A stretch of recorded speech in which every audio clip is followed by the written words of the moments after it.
Today we're going to talk about the operating zones of activity. Anytime treatment's being delivered to a patient, the activity evolves around their head. So before equipment can be considered, the dental team must think about the functional space around the patient at chairside. The work area around the patient is divided into 4 operating zones. The operating zones of activity are identified using the patient's face as the face of a clock.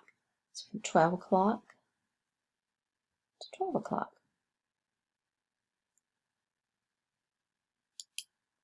The 4 zones are the operator zone, the assistant zone, the transfer zone, and the static zone.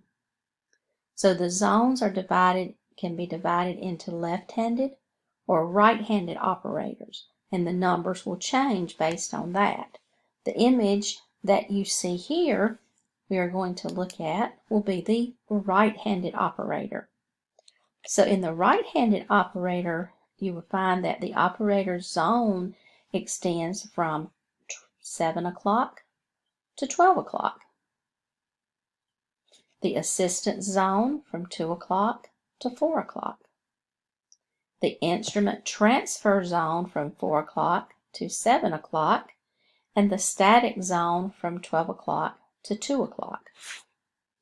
The operator zone is usually for the dentist, but it could be the assistant or the hygienist. The operator changes position depending upon the dental arch and tooth that's being treated, which is why the area is broader from 7 to 12. The assistant seldom moves in their zone of activity, which is why the area is smaller, 2 to 4 o'clock. It may be necessary to raise the operating stool when working on the mandibular arch for an assistant to improve their line of sight into the oral cavity.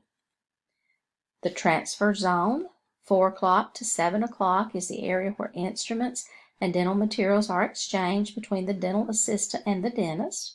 This zone is located directly over the patient's chest. The zone that has the least activity is the static zone. This is where this zone is located directly behind the patient's head.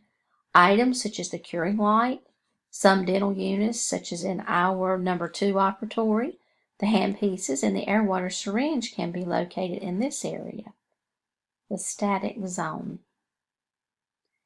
Being aware of these zones of activity is important to the dental assistant and to the team, since they serve as guides for the dental team in locating equipment, as well as positioning the patient and the operating team so that they can access the operative field and improve visibility into the patient's mouth.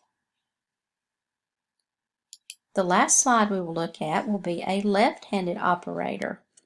So it just flips for a right-handed operator to a left-handed operator.